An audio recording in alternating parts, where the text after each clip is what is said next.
殺し屋の井戸は上司の命令を受け、田舎町で暮らすドンファンを始末するため、彼が隠し持つ携帯電話の在りかを突き止めるために地下室へ監禁する。ところが任務を終える間もなく、ドンファの友人を名乗るテジュンが突然家を訪ねてきて、思わぬ来客に警戒する井戸だったが、テジュンが彼をドンファの兄ドンジンだと思い込み、十数年ぶりの再会を心から喜んでいた。正体を疑うどころか、懐かしそうに笑いかけてくるテジュンを追い返すこともできず、井戸はドンファから連絡が来るまで彼を家に置くことになる。一刻も早く出て行ってほしい井戸の気持ちなど知らず、テジュンは昔プレゼントした野球ボールを取り出してキャッチボールに誘い、少し強く投げられただけで手首を痛めたふりをして楽しそうに笑う。人を殺すことには慣れていても、こんな無邪気な相手にはどう接すればいいのか分からず、井戸はすっかり振り回されていく。さらにテジョンがシャワーを浴びようとした瞬間、浴室に血のついたタオルを置き忘れたことを思い出した井戸は慌てて中へ飛び込むが、そこには服を脱いだばかりのテジョンが立っていた。任務のためだけに生きてきた井戸の日常へテジョンは何の遠慮もなく入り込み、彼の冷たく閉ざされた世界を少しずつ乱し始める。皆さんこんにちは。 BL ホリックのムーニンです。ネタバレを含むのでご注意を。では早速始めましょう。その夜、ソファーで無防備に眠るテジョンを見下ろしながら、井戸は上司の命令通り彼を始末しようとする。しかし何も知らずに自分を信じきって眠るその顔を前にすると、どうしても最後の一線を越えられなかった。翌朝、テジョンはこの町へ来た本当の理由を打ち明ける。かつてこの町を訪れた父はそのまま帰らぬ人となり、警察は自殺と結論付けた。だが翌日はテジョンの誕生日で、父は一緒に食事をするためレストランまで予約していた。そんな父が自ら命を絶つはずがないとテジョンは今も信じ続けていた。井戸は納得できないなら最後まで調べればいいと静かに告げる。たったそれだけの言葉だったが、初めて自分の気持ちを否定されなかったテジョンの心は少しだけ救われた。これ以上迷惑はかけるわけにはいかないと、その夜には家を出ることを決めたテジュンは別れを告げる前にドンファのために持ってきた大きなエビを料理して井戸に振る舞う。井戸がこれまで一度もエビを食べたことがないと知って驚きながらも、2人はまるで普通の暮らしをしているかのように穏やかな食卓を囲む。しかし別れを切り出そうとした矢先、井戸の全身が真っ赤に腫れ上がり、高熱を出して倒れてしまった。井戸は重度のエビアレルギーだったのだ。病院へ連れて行こうとしても頑くなに拒む井戸を放っておけず、テジョンは一晩中そばに残って看病を続け、そのまま彼の隣で眠ってしまう。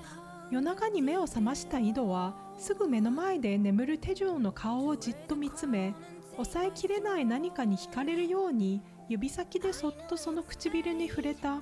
殺すはずだった男にもっと触れていたいと思ってしまった自分の感情を井戸自身もまだ理解できずにいた。ところが翌朝、テジョンは短い置き手紙だけを残して姿を消していた。井戸はその手紙を捨てることができず、大切なものを隠すようにスケッチブックへ挟み込む。一方、家を出たテジョンは警察時代の友人チョルジンと再会する。父の死を調べるため町へ戻ってきたと知ったチョルジンはこれ以上騒ぎを起こすなと忠告するが、テジョンがドンジンと再会したと話した途端、顔色を変えた。ドンジンは10年前にすでに亡くなっているというのだ。その瞬間、あの男は一体誰なのかという疑念がテジョンの中で一気に膨らみ始める。ちょうどその時、地下に監禁されていたドンファが逃走を試み、激しい格闘の末、井戸は彼を気絶させる。しかし最悪のタイミングで疑念を抱えたテジョンが再び家へ戻ってきた。キッチンの床に倒れているドンファを見られれば全てが終わる。追い詰められた井戸は家に入ってきたテジョンを強く抱きしめ、会いたかったと告げる。その言葉が本心なのか、ドンファを隠すための演技なのか、井戸自身もわからなかった。突然の抱擁に戸惑うテジョンを部屋へ押し込むと、イドは急いでドンファを地下室へ戻す。その間、テジョンは自分が一緒に過ごしてきた男の正体を確かめようと、イドの部屋で手がかりを探していた。そこへ本人が戻ってきたため、テジョンはとっさに話をそらし、自分の似顔絵を描いてほしいと頼む。イドも追求することなく、テジョンの顔を静かに見つめながら鉛筆を走らせる。じっと向けられるイドの視線に緊張しながらも、テジョンはついに胸の奥へ引っかかっていた疑問を口にした。本当は誰なのかと問いかけた瞬間、外では激しい雷雨が始まる。父が命を落とした夜もまさにこんな嵐だった。封じ込めていた恐怖が一気によみがえり、テジョンは息ができなくなってしまう。イドは苦しむテジョンを優しくベッドへ寝かせ、呼吸が落ち着くまで一晩中そばを離れなかった。以前はイドが眠るテジョンの唇へ触れたが、今度は夜中に目を覚ましたテジョンが眠っているイドの唇へそっと指を伸ばす。イドが目を覚ますと、2人は触れそうな距離で何も言わずに見つめ合った。イドはドンファの携帯を探すためこの家へ来たのだと初めて本当のことを打ち明ける。しかしイドが気づかない間にテジョンは地下へ続く扉を見つけていた。その先には鎖でつながれたドンファが閉じ込められていた。ドンファはイドを人殺しだと罵り、ここから逃げるために鍵を盗んでほしいとテジョンへ必死に頼み込む。イドの元へ戻ったテジョンは彼のジーンズポケットにある鍵を奪おうとするが、あまりにも下半身ばかりを見つめていたため、イドは別の意味で自分を意識しているのではないかと勘違いしてしまう。夜になり、イドが眠った隙に危ういほど体を近づけたテジョンだったが、途中で気づかれ、とっさに布団をかけに来ただけだとごまかして逃げ出す。翌日になってもテジョンの視線はイドの腰元へ吸い寄せられ、不審に思われながらも鍵を奪うため護身術の練習へ持ってった。互いの体が何度も触れ合う中、テジョンはついに鍵を抜き取ることに成功した。イドがシャワーを浴びている間に急いで地下室へ戻り、ドンファを助け出そうとするが、手に入れた鍵は違った。その時、イドの元へ上司から電話が入る。お前が殺せないのなら自分がやると言い残して電話は切れた。その言葉を聞いた瞬間、イドの顔色が急変した。彼は迷うことなくテジョンの荷物をまとめ始め、今すぐここから離れろと冷たく命令する。理由も告げずに自分を遠ざけようとするイドに、テジョンはどこにも行かないと言い返し、自分までドンファのように地下へ閉じ込めたいのならやってみろとまっすぐ彼を見つめた。追い詰められたイドは怒りを爆発させ、その首を掴んで壁へ叩きつける。このまま力を込めれば上司の命令通り彼を消すことができる。それでもイドにはどうしても殺せなかった。逃がしたくても逃がせず、守りたくても守り方がわからない。行き場を失った感情は憎しみでも怒りでもない激しい衝動へ変わり、イドはテジョンの唇を奪った。初めは感情をぶつけるような乱暴な口づけだったが、やがてそれは失いたくないと訴えるように深く重なっていく。その夜、イドがはっと目を覚ますと、隣にいたはずのテジョンの姿はすでになかった。その頃テジョンはついに鍵を手に入れ、ドンファを解放していた。すぐにこの家を離れると約束させたはずだったが、自由になったドンファは銃を手にするとイドを殺すと言い出す。駆けつけたイドは反撃する間もなく拘束され、今度は自分が地下室の鎖へつながれてしまった。ドンファがここまで暴走するとは思っていなかったテジョンはイドに謝るが、イドは言葉を失う。その頃、上司が送り込んだ手下が先に家へ到着し、ドンファとの激しい乱闘が始まっていた。追い詰められたドンファはためらうことなく引き金を引き、男を打ち倒す。イドに自分で探すからもう用はないと銃口を向けた瞬間、テジョンが2人の間へ飛び込み、携帯は自分が持っていると告げた。テジョンは撃たれた男から父の死にドンファが関わっていると聞かされたからだった。その証拠に亡き父の手帳がドンファの家から見つかっていた。真実を話すよう迫るテジョンにドンファはついに口を開く。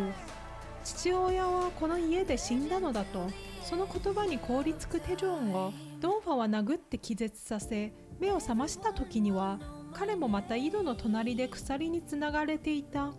2人を地下へ閉じ込めたドンファは学生時代から友人だったチョルジンを呼び寄せ、全ての証拠と事件現場を焼き尽くそうと企む。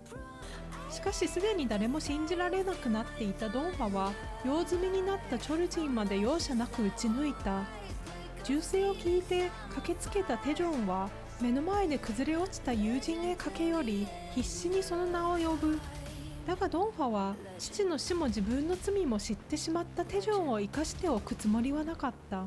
テジョンへ銃口を向けた瞬間、背後から井戸が何の迷いもなくナイフを突き立てる。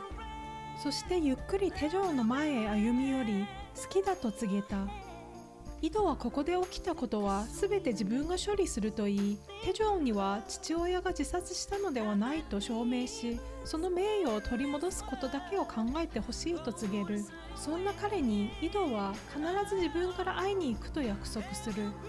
その夜、井戸の上司ムゴンが家へ到着した。